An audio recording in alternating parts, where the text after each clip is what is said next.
자, 들어가겠습니다. 인문적 특성을 다시 한번 볼게요. 그래서 이제 용도의 다양성서부터 가는데, 다른 건 이제 출제 빈도가 그렇게 높지는 않습니다. 들어가보죠. 자, 인문적 특성을 다시 한번 볼게요. 인문적 특성은, 이건 토지 자체가 아니라 인간이 활동하면서 얻어진 특성이죠. 얘는 이제 경제적, 용도적으로 가능하다. 용도적, 가능하고, 항상 경제적이라는 말을 쓰죠. 가능하다가 나옵니다. 자, 그럼 갈게요. 좀 전에 용도의 다양성 기억나시죠? 그죠? 용도의 다양성. 용도가 다양하기 때문에 그냥 이용해야 돼요. 채이용을 해야 돼요. 채이용. 그래서 채유효, 이용의 판단 근거가 되고요. 그 다음에 얘는 잘 뜨는 게, 자, 농지가 택지로 바뀔 수 있죠. 그럼 농지가 택지로 그냥입니까? 용도 전환이 가능합니까?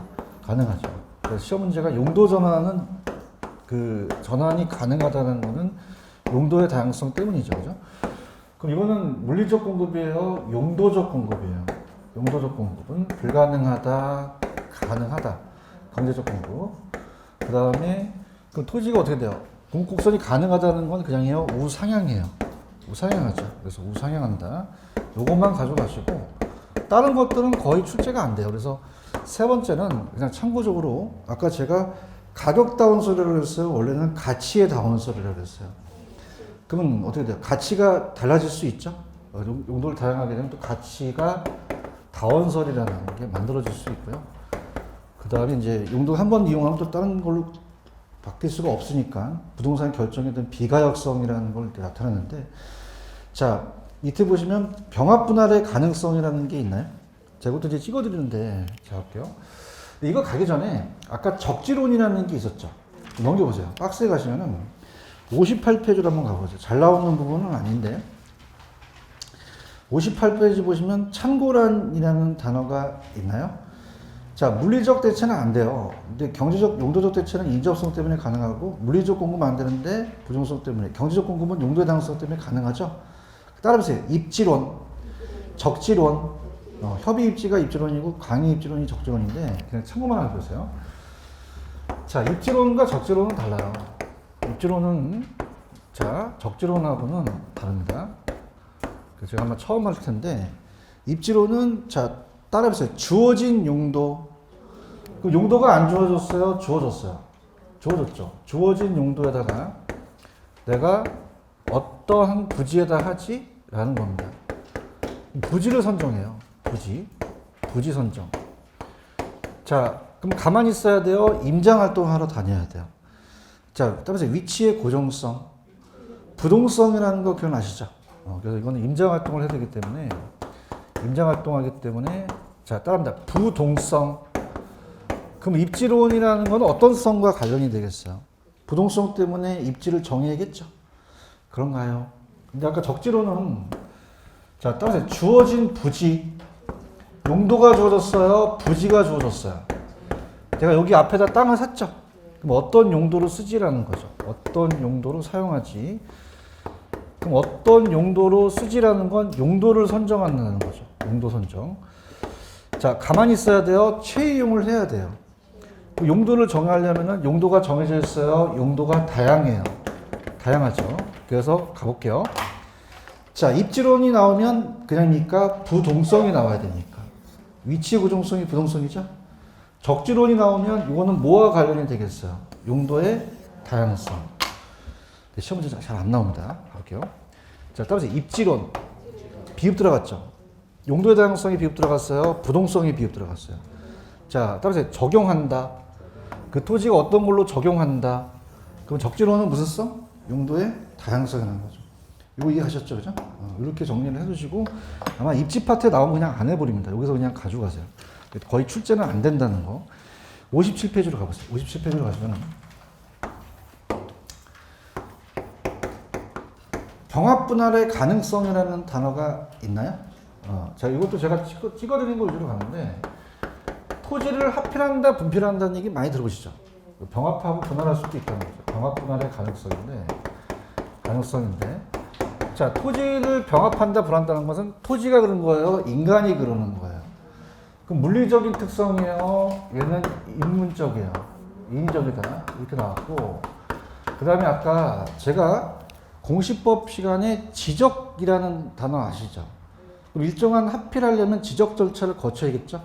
대지 면적의 최소 한도가 있기 때문에 법적 테두리를 벗어나면 돼요? 안 돼요?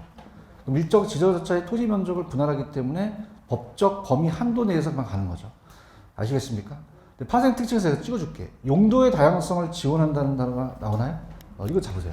뭐의 다양성을 지원하죠? 병합 분할을 잘하게 되면 용도의 다양성을 지원한다. 그래서 채용하게 된다는 거, 요것만 현관한테 칠하세요. 칠하시고 다른 데 칠하지 마세요. 요거 아직까지 안 나왔기 때문에. 자, 병합 분할을 하게 되면 용도를 그냥 해야 더 다양하게 가져가요. 용도의 다양성을 지원하는 건 병합 분할의 가능성 찍으셔야 되죠. 토지가요, 합병한다고 해서 값어치가 증가됩니까? 감가될 수도 있습니까? 분할도 마찬가지죠. 그 다음에 디귿, 니을은, 미음은 벽표 치지 마시고 그냥 들어보세요. 토지가요, 이렇게 9개 토지가 있으면은 딱 합필하면은 우리가 값어치가 올라간대요. 그래서 프로테이지 현상. 병합하는 거거든요. 근데 토지가 막 이렇게 울퉁불퉁해요. 이건 합치면 돼요? 안 돼요? 안 되죠. 그래서 우리가 토지가 대규모화되면서 규모 경제가 일으켜서 프로테이지 현상은 합병하는 게 낫고 분할하는 게 불리하고, 나중에 또 울퉁불퉁한 것은 따라서 규모의 비경제. 이건 이제 우리가 합치면 안 된다는 건데 거의 뭐 나올 가능성이 적어요. 그 다음 미음번에 가시면 토지 자연적 특성이 부동성과 함께 한정 가격이라는 단어가 있나요? 이것도 들어보세요. 자, 만약에 토지가 요런 토지가 있으면은 A 토지와 B 토지가 1억 1억이다. 그럼 어떻게 돼요? 여기 합치면 값어치가 떨어지겠어요? 값어치가 좀 올라가겠어요? 올라가죠. 따라서 한정 가격. 이 토지로 한정이 됐다는 거죠. 그죠? 그래서 부동성 다른 토지가 아니기 때문에 이것도 그냥 참고하시고, 그냥 내가 찍어줄게. 어디에다 현관펜 칠했어? 기억에 칠했어요? 남입구 가 그냥 기억. 사셨죠? 그죠? 요것만 좀 잡으시면 되고, 다른 거 안 하려다 그냥 한 거야. 힘들어 죽겠어. 상대적 위치 가변성이라는 게 있나요? 자, 요거는 뭐냐면 위치가 변해요. 그래서 사회적, 경제적, 행정적 위치가 바뀐다는 거죠. 경제적, 행정적 위치가 바뀐다. 자, 따라해보세요. 사경행. 위치가 안 변해요? 변할 수도 있어요. 변할 수 있죠. 아까 절대적 위치와 상대적 위치 기억나시죠?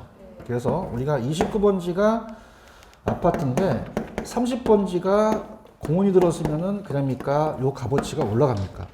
절대적 위치는 바뀌어요? 안 바뀌어요? 어떤 위치가 바뀌어서 그래요? 상대적 위치. 그래서 우리가 상대적 위치가 변해서 그런 거죠. 자연적 위치는 불변적이고 인문적 환경이 변했고, 절대적 위치가 사회적 위치가 사경행이 중요하다는 거예요. 넘겨보세요. 자, 따라보세요. 사경행. 자, 그러면 3번. 제가 아까 절대적 위치와 상대적 위치 중에서는 어떤 게 더 중요하죠? 상대적 위치가 더 중요하다고 얘기했나요? 자, 사회적은 인간이라고 적으세요. 인간과 관련이 돼서 우리가 거기 보시면은 인구, 가족, 그 다음에 공공시설. 공공시설도 인간한테 필요하죠. 공공시설은 사회적인 위치가 변한 거고, 그 다음에 교육, 사회복지, 공공설치인데, 경제적 위치에 파란 색깔 쳐 있는 거 있죠. 자, 따라서 교통체계의 변화. 자, 이게 뭐냐면 교통체계가 변한다는 거죠. 교통체계의 변화는, 자, 들어보시면은 여기 만약에 내가 갖고 있는 물건에 전철역이 3번 출구가 뚫리자마자 그 지역에 사회적, 인구가 바뀌어요? 행정적 정책이 바뀌어요? 상권이 바뀌어요? 그럼 교통체계는 어떤 걸로 보셔야 되죠? 경제적으로 보는 거죠. 지금 보고 계시죠? 리얼의 기술혁신이라든지 기술순이나 산업구조가 발달되면 이것도 경제적인데, 세부담의 상태라는 단어가 있나요? 자, 이게 좀 어려워요. 제가 이제 많이 여쭤보는 건데, 세부담의 상태라는 건 뭐냐면, 잘 들어보세요. 우리가 경제활동하는 게 그냥입니까? 경제활동하는 게 시장입니까? 시장이죠. 그럼 시장에서 경제환경에서는 임대인, 임차인이 있죠. 그럼 정부가 임대인한테 재산세를 부과시키면 가만히 있어요? 임차인한테 넘겨요? 따라서 조세의 전가. 정부가 한 겁니까? 자기네들끼리 경제주체들이 한 거죠. 이거는 세부담은 경제적으로 보셔야 돼요. 근데 따라서 세제는 따라서 조세제도. 자, 이건 세부담이에요. 세제가 바뀌었다는 거예요. 그럼 밑에 보시면은 행정적 위치에 조세제도라는 단어가 있나요? 그래서 임대료에 대한 규제, 완화, 규제 이런 게 나오면 다 행정적이고 그 파란 색깔 위주로 가져가시고 토지의 구토성은 잘 안 나옵니다. 이것도 따보세요. 인문적 특성. 토지는 개인 땅이 전에 국가의 땅이죠. 그래서 이제 인문적 특성으로 사회성 공공성이 강조되고 투자의 고정성도 예전에 나왔는데 지금 잘 안 나와요. 여러분들 투자한 돈을 회수까지가 시간이 적게 걸리겠어요? 많은 시간이 소요되겠어요? 현금화시키기가 어렵죠. 그러니까 신중한 의사결정이가 또 관리 전략이 필요하다. 투자의 고정성이 한번 나온 적이 있었는데 지금 잘 안 나오고 부동산은 저가예요? 고가예요? 그럼 유효수가 많아요? 제한돼 있어요. 그러면 시장을 진입하기가 어렵죠. 브랜드를 만들고 구매자를 추적하는데 오래 걸리겠죠. 넘겨보세요. 넘기시면은 예전에 그 위치는 오른쪽에 다 했었죠. 이제 잘 안 나오기 때문에 그림을 한번 보세요. 자, 따라서 시도 최강이라는 단어가 있나요? 따라서 부산시. 자, 부산특별광역시. 그러면 부산시라고 얘기하는 게 따라서 광역적 위치. 그게 최강의 위치예요. 대상부동산에 위치한 인근 지역에 속해 있는 광역시고, 자, 인근 지역에 광이라는 단어가 있나요? 자, 따라서 무슨 구, 무슨 동, 그럼 인근 지역의 광이라는 것은 그 속해 있는 지역적인 걸 얘기를 하고, 자, 대상부동산에 대한 획지라는 단어가 있죠. 이건 이제 우리가 어떤 필지, 1번지, 2번지처럼 이제 보는데 보통 획지로 나타나는 건데, 점점 범위가 좁아지는데 참고만 하세요. 접근성이라는 건 저번에 얘기했었죠. 그래서 이건 그냥 넘어가겠습니다. 잘 안 나오기 때문에 공간으로 좀 많이 해드릴게요. 넘겨보세요. 자, 넘기시면은 접근성에 중요시 되지 않는 거라든지 위치 평가 다 했죠? 그래서 따라서 공간, 공간이 나옵니다. 얘기하세요. 접근성 저번에 했었죠? 그래서 접근성은 잘 안 나오기 때문에 제가 공간 위주로 좀 가져가세요. 자, 오늘 프린트 아까 몇 번 문제였죠? 4번 문제였나요? 그 4번 옆에다 껴놓으시고 좀 우리가 이 공간이라는 자체가 이제 또 우리가 나올 수가 있다는 게 공간에서 나올 가능성이 좀 높다고 봐요. 그래서 한번 가볼게요. 자, 공간은 몇 차원 공간이죠? 3차원. 몇 개의 공간이 있다는 거예요? 3개 공간이 있다는 얘기죠? 그래서 그림이 아마 나왔을 텐데, 나왔지? 65페이지 봐봐. 그림이 보여. 65페이지 그림 찾으셨어요? 요게 이제 나오는데, 들어오십시오. 공간은 3차원 공간이에요. 그래서 가끔가다 얘네들이 공간을 내요. 그래서 제가 이제 프린트에 나와 있는 게 전국 그 교재에 다 나와 있는 전국적인 걸 다 넣었기 때문에 한계 심도라는 게 여기는 없긴 하거든요. 그래서 전체적인 걸 한번 보여드려 볼게요. 공간이 나올 수도 있다. 공간입니다. 공간은 몇 차원 공간? 그 몇 개의 공간이 있다는 얘기지? 3개가 있다는 얘기죠? 그림을 크게 한번 그려볼게요. 되게 중요하기 때문에 이 공간을 지구의 중심으로 이렇게 자릅니다. 잘라서 공간은 몇 차원 공간? 공간. 그래서 우리가 다 합쳐서 요즘은 입체 공간이라 그래요. 입체 공간. 그 다음에 아까 따보세요. 법경기. 복합 개념이라는 거 들어보셨죠? 복합 개념으로 공간을 좀 봐야 되거든요. 복합 개념. 자, 그래서 일단 여기에 대한 법경기까지만 한번 설명을 해볼게요. 그 다음에 아까 영속성이라는 게 있었죠. 영속성 때문에 또 토지가 소모되지 않기 때문에 공간이 또 생긴다. 3차원 공간입니다. 그래서 여기를 이제 우리가 수평공간이라고 그래요. 지표를 수평공간. 자, 위에를 공중공간이라고 합니다. 공중공간. 공중공간이라고 하고 여기를 지하공간 또는 지중이라고도 하죠. 지하공간 또는 지중이라고 합니다. 그래서 자, 그 그림을 보시면 어떻습니까? 그 3차원 공간이 나와 있죠. 그래서 소유권에 대한 공간적 범위가 3가지로 나눠요. 그래서 이 소유권을 행사할 수 있는 공간적 범위가 수평공간을 사용할 수 있는 거리를 따라해보세요. 지표권이라고 하고요. 자, 공중공간을 사용할 수 있는 거를 공중권이라고 하고, 그 다음에 지하는 지하권이라고 얘기를 합니다. 근데 이따가 제가 그 그림을 좀 보시면요. 우리나라 민법 212조에서는 이 토지에 대한 소유권에 대한 공간적 범위가 무한정이에요? 정당한 이익 있는 범위예요? 이게 뭐냐면, 자, 제가 필기를 해볼게요. 이 정당한 이익 있는 범위는, 다가 정당한 이익이 있는 범위는 사적 소유권을 얘기를 해요. 그래서 이거는 사적 소유권이 인정되는 권리입니다. 공적이에요, 사적이에요. 사적 소유권이 인정되는 범위까지요. 소유권이 인정되는 범위 여기까지만 토지 소유권 효력이 미친다는 거죠. 자, 그러면 들어볼게요. 자, 지금 그림을 지금 보고 계시죠? 그림 보시고 계셔요? 그래서 거기 보시면은 자, 사적과 공적으로 나눠져요. 자, 그러면 우리가 어떻습니까? 사적 공적권만 우리가 인정하고 공적은 인정하지 않는 우리가 공익이죠, 공익. 공적은. 자, 하나만 적을게요. 다 적으면 힘드시니까. 여러분들 왜 일조권이라는 얘기 들으셨죠? 햇빛을 받을 수 있는 권리는 개인의 소유권을 인정을 하거든요. 우리가 그래서 일조권을 인정하는데 항공기가 왔다 갔다 해서 통행료 받을 수 없죠. 항공권은 공적 기관의 공공적 목적이라는 거예요. 이건 이제 보시고요. 그 다음에 자, 지하권은 지하공간을 사용할 수 있는 권리나 어떤 광물을 채굴할 수 있는 권리인데 나라마다 다 똑같겠어요? 다르겠어요? 다르죠. 그래서 우리나라는 사적 지하권은 지하수는 인정을 해요. 지하수는 인정하는데 우리 민법에서 미채굴된 강물은 소유권 인정된다? 안 된다? 석탄, 석유, 가스는 개인의 권으로 안 가거든요. 아시겠습니까? 그래서 이제 공적 지하권으로 가기 때문에 얘가 가장 키포인트가 돼요. 한계심도라는 건 이따가 해드리고 이 그림 보셨으면 이제 책으로 갈게요. 체크할게요. 전 페이지 갑니다. 자, 62페이지 공간적 범위로 갑니다. 자, 이 공간은 몇 차원 공간? 자, 동그라미 2번에 맨 끝에 따보세요. 복합 개념. 자, 무슨 얘기냐? 법경기를 다 보자는 거죠. 자, 이 소유권은 그냥이요. 이건 법률적이에요. 공간은 기술적이죠. 공간에도 가치가 없겠어요? 가치가 있겠어요.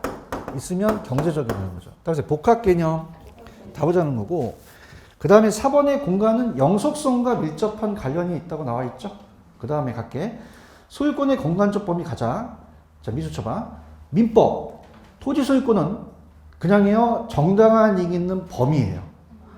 자, 이게 아까 따라해봐요. 사적 소유권이 인정되는 범위. 인정되는 범위까지죠. 이해하셨습니까? 그 안에서만 상하에 미친다는 거죠. 그래서 그 토지 소유권 효력 범위를 실질적으로 입체적으로 규정하고 있어요. 있으나 구체적 범위가 규정된 거다, 규정되는 건 아니다. 아니죠. 그런가요? 그래서 이따 보겠지만은 지하 공간의 이용이 증대되고 초고층 건물이 늘어나에 따라서 토지 소유권의 구체적 범위는 여러분들 일조권이 만약에 법원까지 갔어. 그럼 법원의 판단에 의존하기도 하겠죠. 그 다음에 3번 가보세요. 자, 정당한 이익 있는 범위란 부동산 소유권이 무한히 지하 공정으로 미치는 거다, 미치는 것은 아니다. 아까 사적 소유권이 인정되는 범위죠.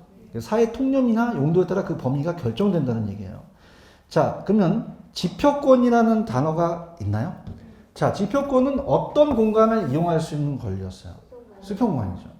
그러면 갑돌이가 여기다가 작물을 경작하거나 건물을 건축할 수 있죠.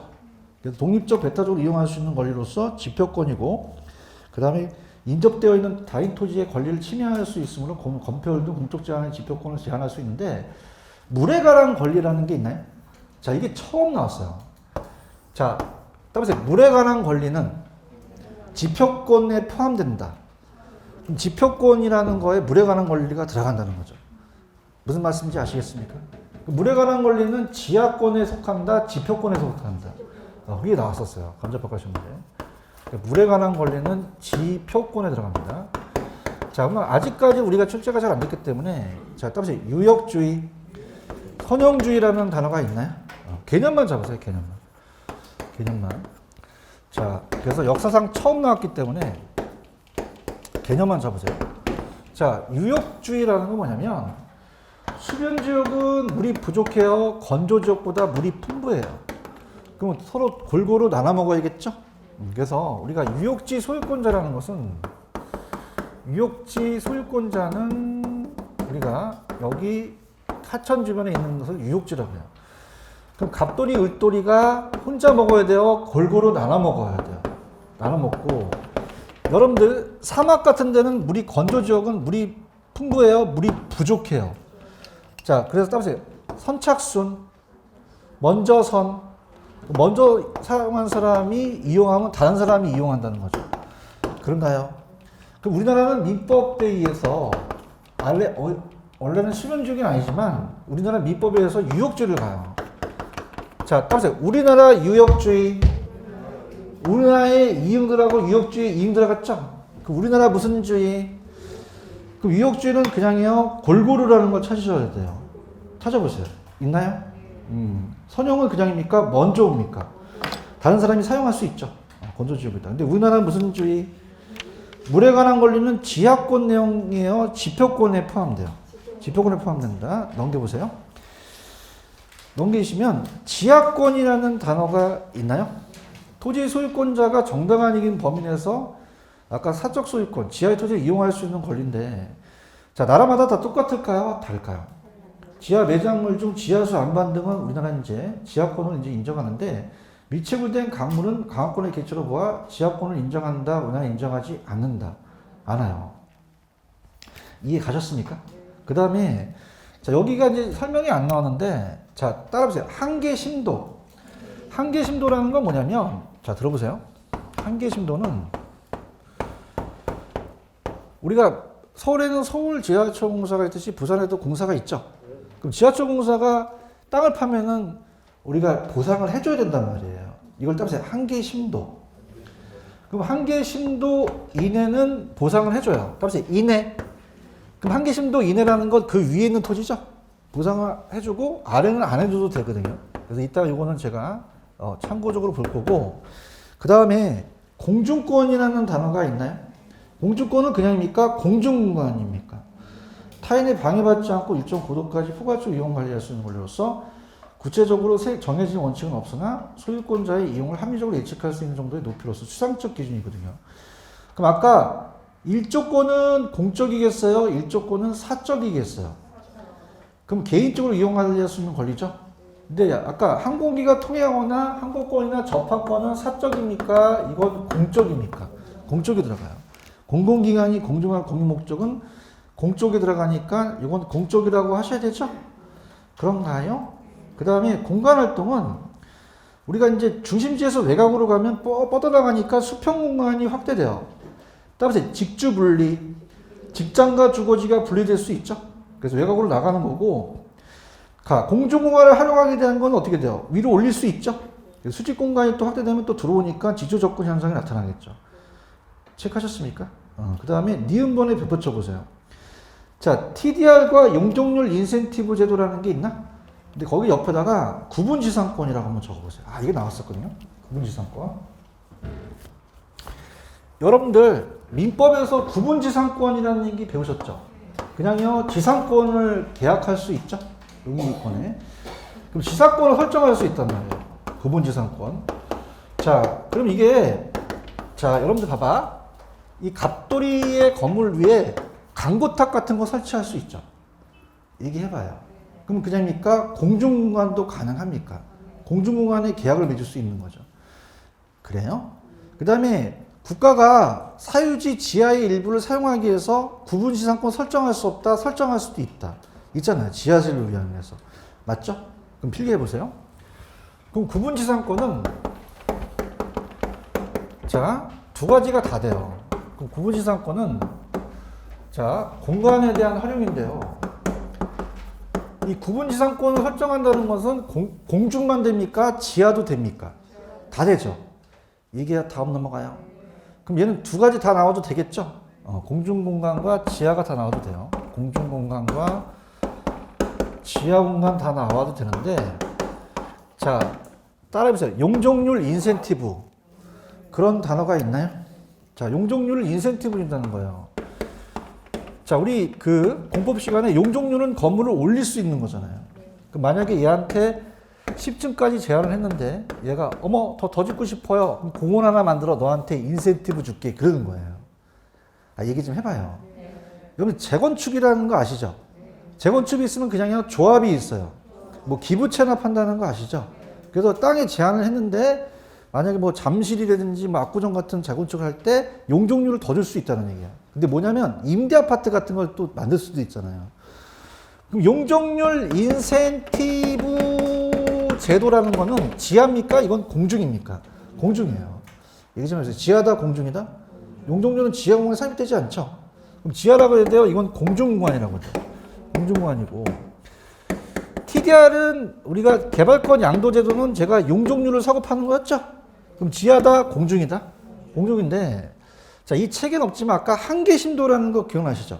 그냥입니까? 이 보상에 대한 문제입니까? 그럼 그건 지하에 들어가는 거죠. 그죠? 그래서 한계심도가 떴다. 그럼 한계심도는 공중이다, 지하다? 지하다. 그럼 문제를 한번 풀어볼게요. 오늘 프린트 문제, 마지막 문제 풀어주십시오. 스타트. 강력합니다. 대한민국에 나와 있는 걸 다 집어넣기 때문에 더 이상 벗어날 수 없어요. 4번 문제를 풀어보세요.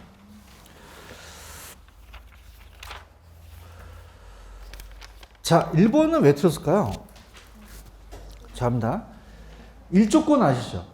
1조건은 공쪽에 들어가나요? 사쪽에 들어가죠. 사쪽을 고치세요. 사쪽을 고치셔야지 그 인접 토지 소유자의 권리를 방해해서는 안 되고 1조 같은 문제가 논란이 된다는 것은 공쪽이 아니라 사쪽이 되겠죠. 그런가요? 2번은 맞습니다. 이게 기출이에요. 지하 공간의 이용이 증대되고 초고층 건물이 늘어남에 따라서 토지 소유권의 구체적 범위에 대해서는 법원의 판단에 의존하기도 한다. 아까 지하수와 강물 기억하시죠? 강물은 토지 소유권 효력이 미치지 못하죠. 지하수는요. 미친다고 하셔야 되죠. 책이 없지만 아까 한계심도 아시죠? 한계심도는 지하철 공사가 보상하는 문제가 걸려 있어요. 그럼 여기 보상하여야 한다고 돼 있죠. 그럼 한계심도 아래는 보상해요? 안 해요? 이내가 하는 거잖아요. 맞습니까? 그래서 한계심도 아래가 맞다, 이내가 맞다. 이내는 타인의 지하 공간을 이용할 경우에 그 이용 조율에 따라 보상해줘야 된다는 거죠. 맞습니까? 5번에다 벼붙여보세요. 아까 구분지상권 기억나요? 그럼 지상권 계약을 한다는 건 공중만 돼요? 지하도 돼요? 그럼 지하 공간이 나오는 건 틀린 지문은 아니란 말이에요. 근데 용적률 인센티브와 개발권, 용적률을 사고파는 개발권 양도제는 어디에만 속해요? 공중에만 속하죠. 얘기 좀 해봐요. 그럼 지하 공간이다, 공중 공간이다? 공중 공간으로 본다는 거죠. 체크하십시오. 그래서 공간으로 제가 생각했을 때 나올 수 있을 것 같아요. 꼭 체크를 하셔서 보시고 넘겨보세요. 환경이라는 부분은 거의 뭐 안 나오기 때문에 65페이지를 그냥 참고만 하세요. 참고만. 65페이지로 가시면은 환경이라는 단어가 있나요? 거의 안 나와요, 얘는. 그래서 환경으로서의 부동산은 이제 속성이라는 것은 부동산 자체가 가치를 매기는 게 아니라 가치를 이제 부여하는 환경으로서에 대한 부동산인데, 자, 들어보세요. 자, 환경이 전체라면 부동산이 부분이에요. 그러면 여러분들, 부동산은 환경이 안 중요한가요? 중요한가요? 강남하고 강북이 다르죠? 근데 환경이 영향을 주는 게 아니라 대규모 아파트 단지가 들었으면 또 환경이 바뀔 수도 있어요. 그래서 밑줄만 쳐보세요. 부동산은 환경의 한 구성자라는 단어가 있나? 그럼 서로 영향을 주고 안 받는다, 주고 받는다. 받죠. 그래서 부동산 환경은 부동산 활동을 지배하고 그 현상에 많은 영향을 미치면서 환경의 경계를 또 파악할 수가 있죠. 경계장이 나타나서 오늘 지금 자연적이나 인문적이는데 참고하시고, 환경은 자 따라서 자연적 환경, 인문적 환경, 그러면 사회적, 문화적은 인문적이고 자연 자질은 넓은 의미 아주 포괄적인 햇빛까지 포함시키는 건데, 자연 자원은 섬유, 수산 자원 같은 건 이제 우리가 좁은 의미에서 인간이 욕심을 내는 건데 그냥 우리가 출제 빈도가 낮으니까 그냥 넘어갈게요. 자, 넘기시면은 66페이지 가시면은 인근 지역의 연령 현상이라는 게 있나요? 자, 이건 감정평가 좀 넘어보세요. 감정평가에서 제가 인근 지역 때 또 나중에 구주차니까 그때 구주차 때 같이 해드리도록 하고요.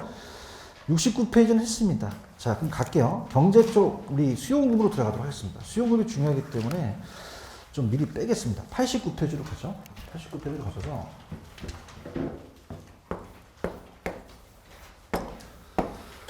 자, 들어가겠습니다. 수요공급이론이에요. 수요공급. 수요공급은 나온다면은 수요공급 이론은 한 3문제에서 4문제가 떠요.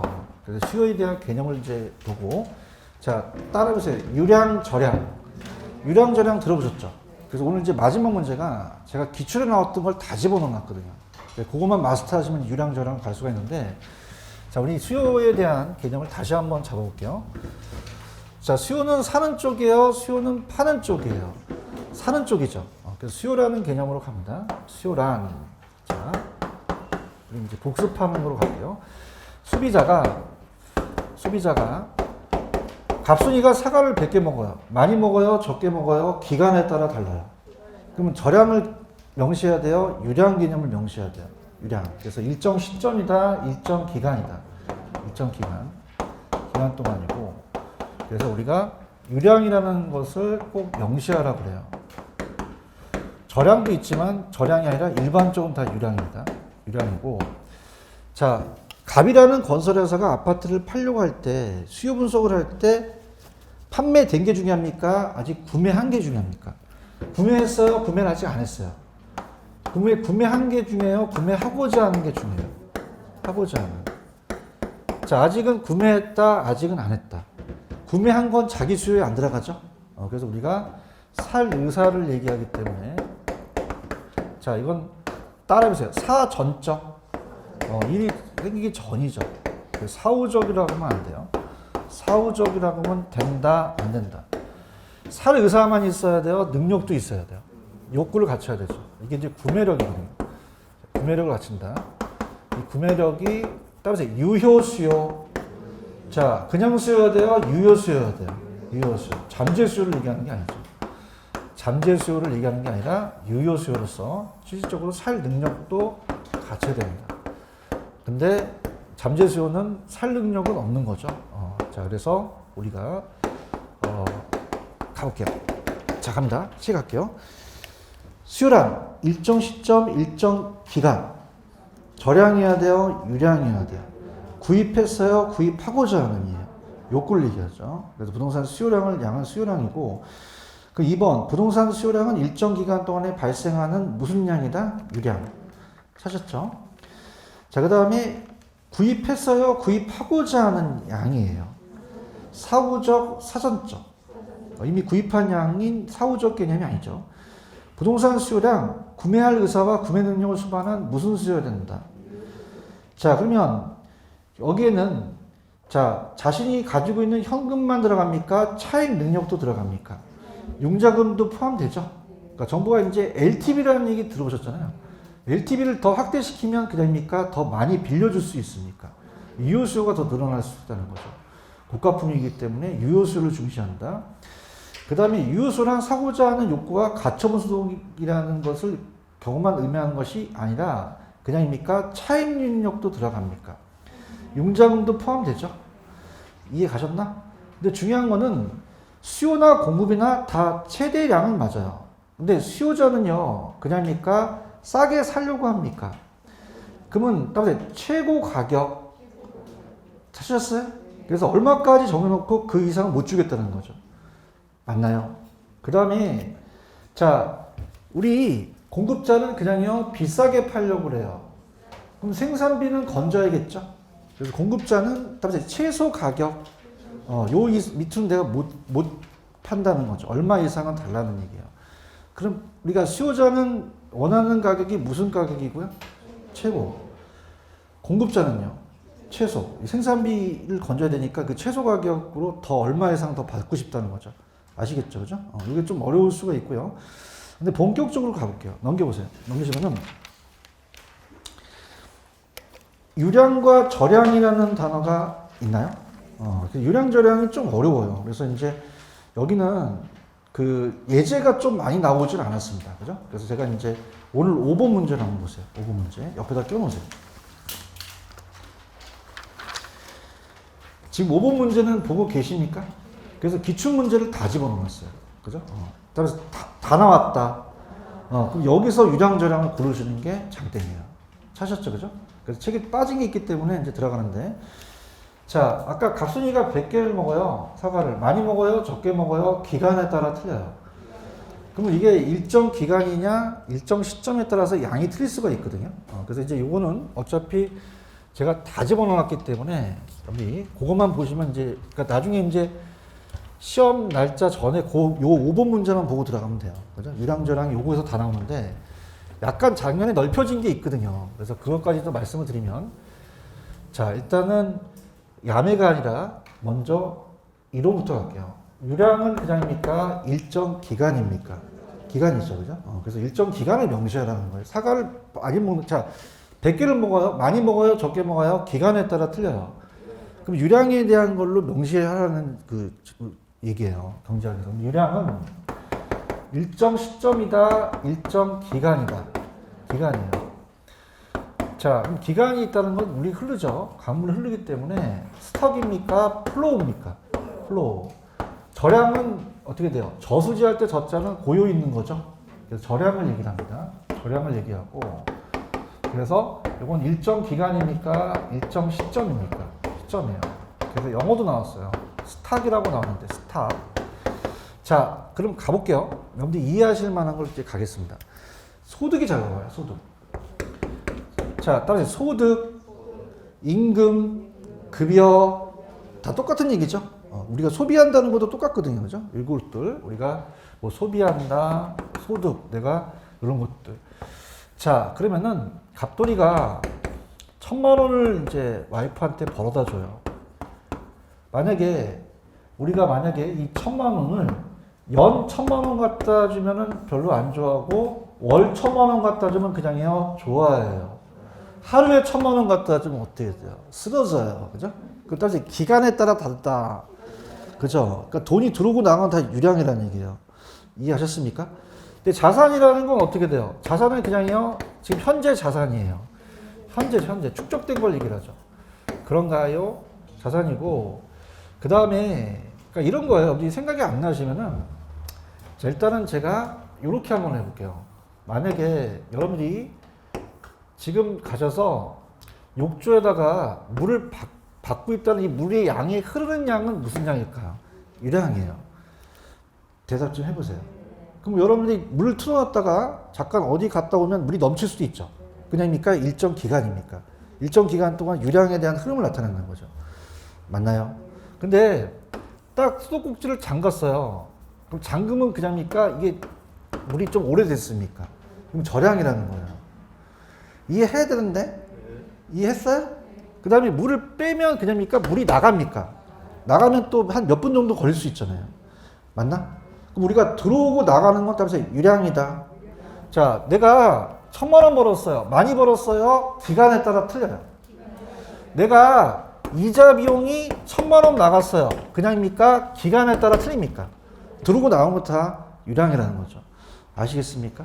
그럼 우리가 임대료 수입도 그냥입니까? 얘도 수입입니까?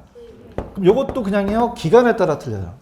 근데 우리 부동산의 가격은 그냥입니까? 시점에 따라 틀립니까? 시점에 따라 틀리잖아요. 대화를 하자. 갑돌이가 나 집이 1년 동안 내 집이 아파트가 5억이야. 또라이야 씨. 그냥이야 시점에 따라 틀려. 지금 현재 얼마인지를 얘기해야 되는 거지.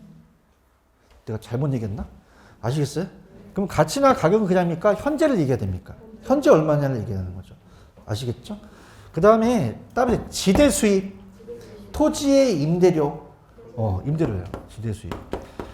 다음에 집가, 토지의 가치, 가격이죠. 그럼 임대료는 유량이고 가격은 다 저량이라는 얘기겠죠. 아시겠죠? 그 다음에 인구가요.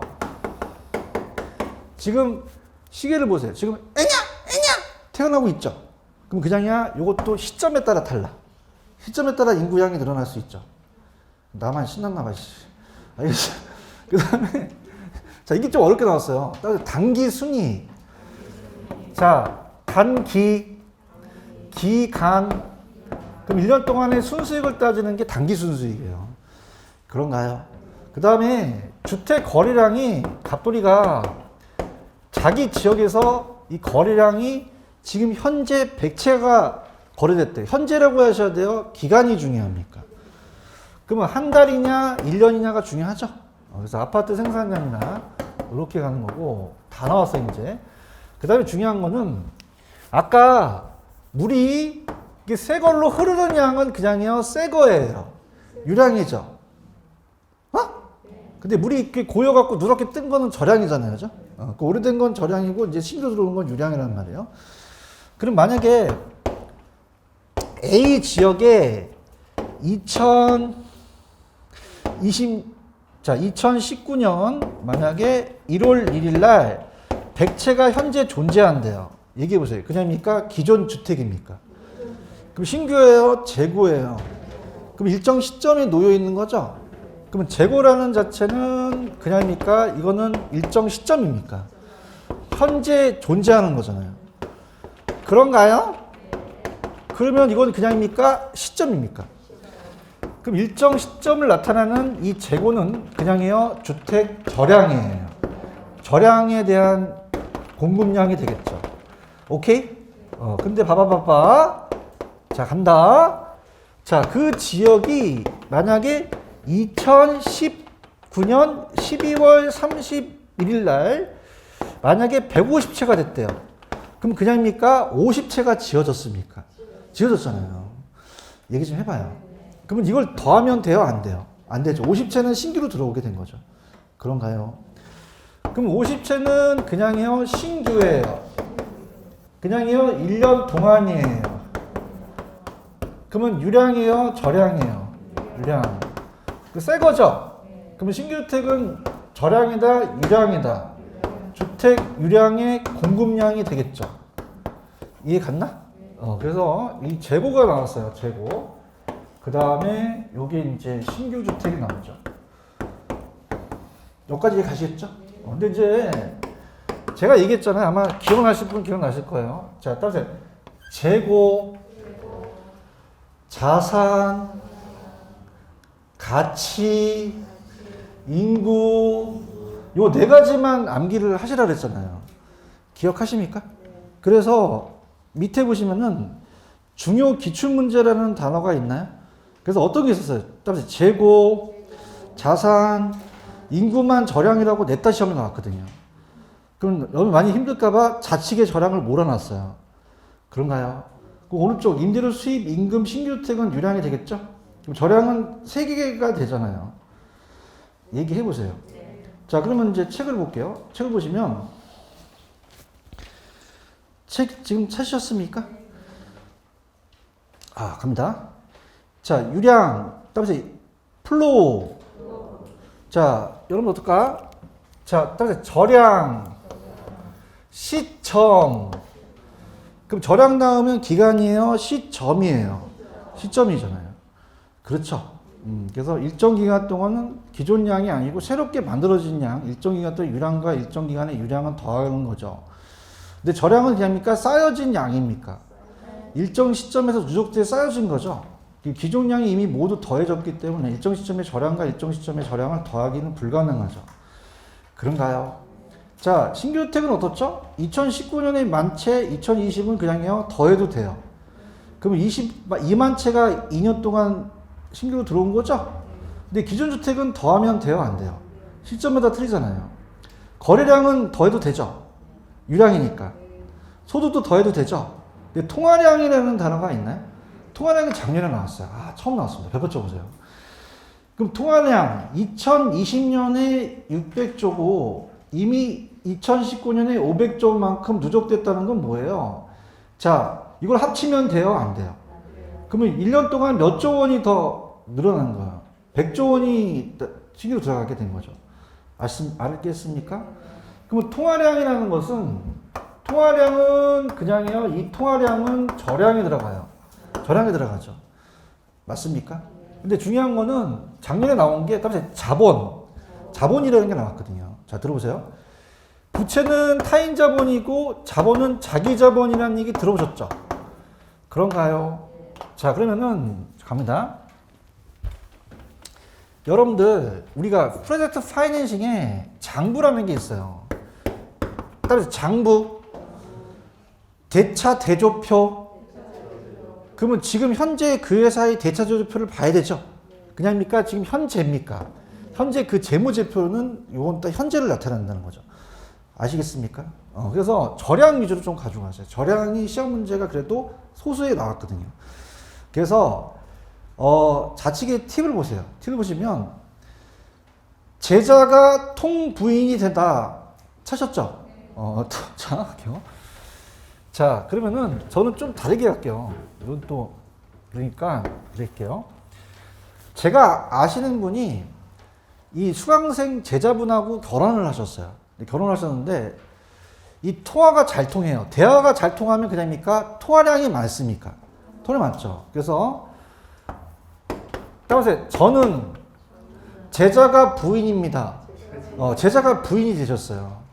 그런가요? 그래서 저는 따라서 저는 제자가 부인입니다. 부인입니다. 자, 저가 그냥요 절량이에요. 자, 그럼 갈게요. 통화량이라는 건 아까 말했던 그 어떤 화폐의 축적인데 통화를 많이 하면 통화량이 많다는 얘기 해보셨죠? 나름대로 연구한 거예요. 그럼 이 부인과 결혼하기 전에 그냥입니까? 통화를 많이 하셨습니까? 그럼 통화량이라는 걸 많이 했기 때문에 결혼까지 간 거죠? 그럼 통화량도 그냥이요 절량에 들어가요. 절량. 그래서 제자가 부인입니다. 그래서 재고, 자산, 아까 자본이라는 거 기억나시죠? 자본도 자자가 들어갔잖아요. 나름 연구한 거예요. 자, 그럼 자본도 들어가나요? 가치라는 게 가격이죠. 부채도 아직 안 떴어요. 부채. 그 다음에 인구까지 가는 거죠. 아시겠습니까? 자, 저는 제자가 부인입니다. 통화량이 많았습니다. 절량입니다. 대답도 안 합니다. 자, 그럼 저 보세요. 제가 이렇게 살을 찌운 건 그냥입니까? 이걸 안 보이게 해서 안 보이죠? 보여요? 큰일 났다. 보여요? 안 보이죠? 그래서 전원을 암기하시는 게 무슨 양이죠? 절량. 그냥이야 통화량이 많았어. 통화량도 절량이지. 나름 연구한 거예요. 그래서 저는 제자가 부인입니다. 재고, 자산, 자본, 가치, 부채, 인구, 이걸 암기하셔야 돼요. 아시겠습니까? 자, 제가 말씀드린 거는 이 절량이라는 숫자가 적게 나왔고 유량이 많이 나왔거든요. 그 많은 걸 암기하시는 게 낫나요? 적은 걸 암기하시는 거예요. 이게 작년에 통화량이라는 게 처음 들어갔어요. 아시겠죠? 그래서 빨리 식기 전에 5분을 맞춰야 집에 가요. 절량 맞히세요.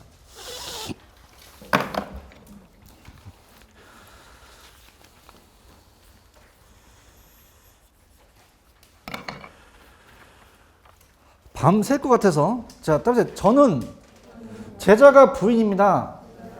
통화를 많이 했습니다. 제가 뭐야? 재고지. 한번 찾아봐. 어디 있어? 기억이 있죠? 나만 신나나봐. 따라서 자산, 자본 있지? 어디에 몰려 있어? 디귿에 몰려 있네? 자산, 가치, 자산 있어요? 제자가 부인입니다. 부인. 미음번이 있어요? 부가 뭐예요? 인이. 통화량을 많이 하셨죠? 자본도 자산에 들어가잖아요. 그러면 세 개가 되겠죠. 이해하셨습니까? 그러니까 여기서 세 개라는 건 이렇게 묶여있는 걸 세 개를 잡으시라는 거죠. 맞나요? 그러면 이해를 가볼게요. 재고는 그냥이에요? 절량이에요? 따라서 현재 재고고, 임대료 수입, 임대료를 1,000만 원 벌어요? 많이 벌어요? 적게 벌어요? 기간에 따라 틀려요. 그러니까 일단 이해를 해보시는 거지. 월 들어가고 연간 이자 비용이니까 누르고 나간 거. 그 다음에 자산이 있고 자산 가치 있으면 그냥이야. 이거는 절량이죠. 근데 임금 들어갔다 소득은 버는 거죠. 소비도 얼마만큼 소비했는지 모르잖아요. 유량이 된다는 거죠. 여러분들 이것만 하시면 합격하십니다. 현재 인구가 그냥요 계속 늘어나고 있어요. 또 사망하시니까 줄고 있죠. 그 다음에 통화량 아세요? 통화량? 아까 통화량은 그냥입니까? 축적된 겁니까? 더하면 안 되잖아요. 그죠? 통화량이 되고 부채도 그렇고 자본도 그렇잖아요. 맞나요? 자, 신규주택은 그냥입니까? 이건 기간입니까? 기간이고 지대 수입이 토지의 임대료예요. 따지면 토지의 임대료 100만 원 벌어요? 많이 벌어요? 적게 벌어요? 기간에 따라 틀려요. 거래량 생산량도 마찬가지잖아요. 팁을 드릴게요. 따라서 단기, 기간. 근데 유량을 암기하시는 게 낫나요? 절량을 암기하시는 게 낫나요? 자, 그래서 절 보세요. 따라서 저는 제자가 부인입니다. 제자랑 그냥입니까? 통화량이 많았습니까? 잘한다. 그러면 통화량 들어가죠? 그 다음에 제가 뭐예요? 야매만 하듯이 아까도 똑같아. 재고, 자본만 들어가요? 자산도 들어가요? 가치. 가격도 똑같아. 가치랑. 부. 인구도 이렇게 잡으셔야 돼요. 아시겠습니까? 왜냐면, 유량과 절량이 언제 시험장 가시거나 아니면 집에 가시거나 생각이 안 나요. 그럼 두 개를 다 잡는 게 낫나요? 절량만 좀 잡는 게 낫나요? 그러면 유량은 좀 딸려오는 거죠. 하셔야 돼요? 그래서 그렇습니다. 오늘 아쉽지만 여기까지만 할까요? 별로 아쉬워가는 것 같지가 않아요. 그래서 91페이지는 다음 시간에 할게요. 여기까지입니다. 수고하셨습니다. 감사합니다. 네.